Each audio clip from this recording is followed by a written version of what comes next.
Oh, mole snake! Mole snake! Look at this! Wow, right here on the dunes. A beautiful mole snake.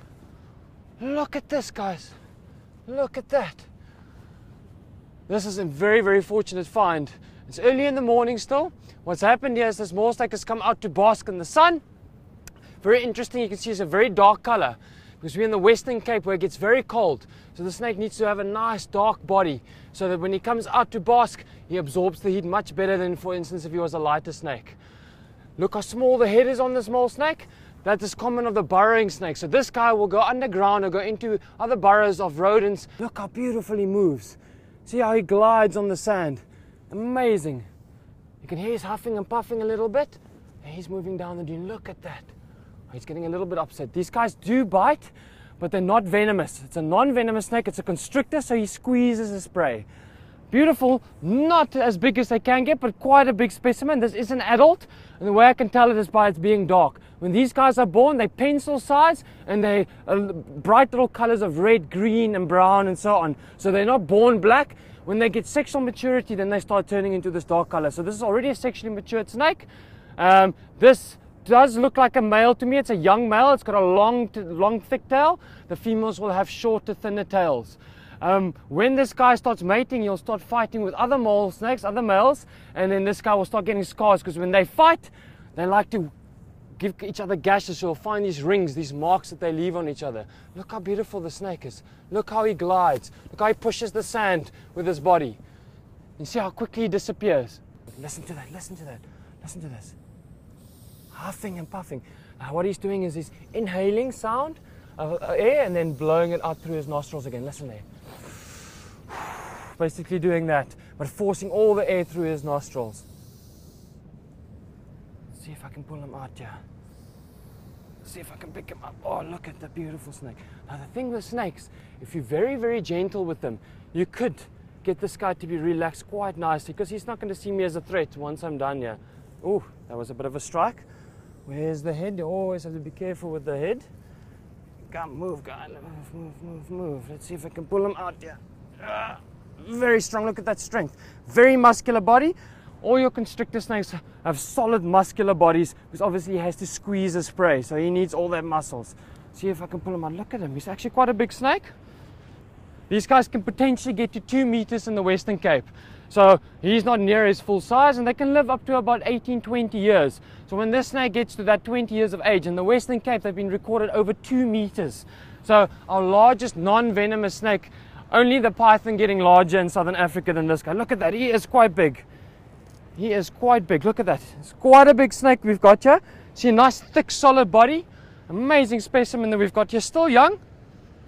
Look at that, come. Woo! Now he's putting on a bit of a show.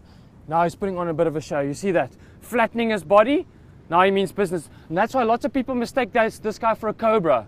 But because he flattens himself and he likes to strike. So in the Western Cape, people unfortunately kill this guy because they mistake him for the cobra.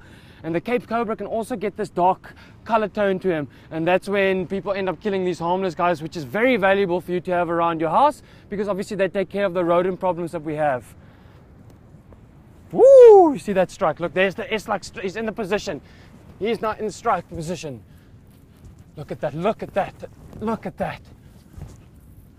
Just like a cobra. You can see how people can mistake this for a cobra. Completely harmless snake, but he puts on that display. So something like a honey badger or something like a meerkat gets close and they think, oh wow, this guy is actually quite dangerous. Maybe I should leave him alone. So it's all display. And it's not that he's being over aggressive. He's just showing me that he means business if I get any closer. Look at that.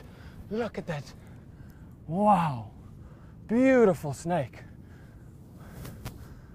See, if you're very gentle, work very gentle with him. Lift him up here. Look at that. Look at that. Western Cape mole snake, guys. A beautiful snake. Look how he's smelling with his tongue. All these unfamiliar smells around him now. See that little forked tongue catching the scent particles? Bringing it back into the mouth, roof of the mouth where he's got a Jacobson's organ, and that relays the message to his brain.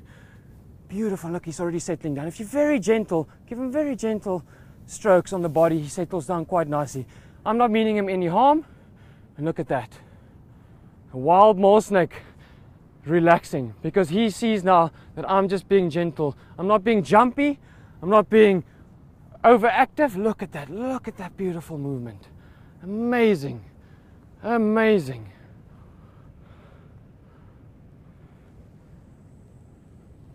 That is stunning.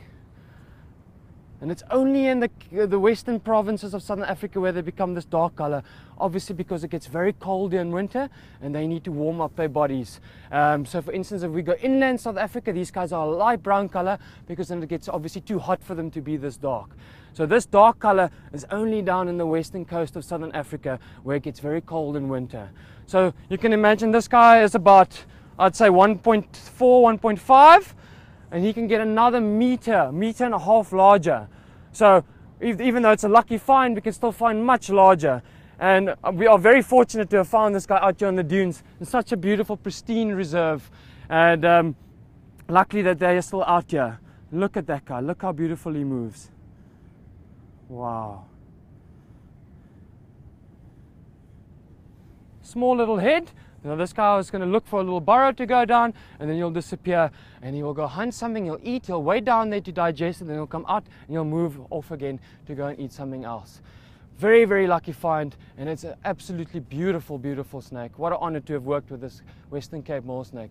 There are rumors that on Robben Island, just off the coast of Cape Town, there is the monster mole snakes. Some have recorded over 3 meters.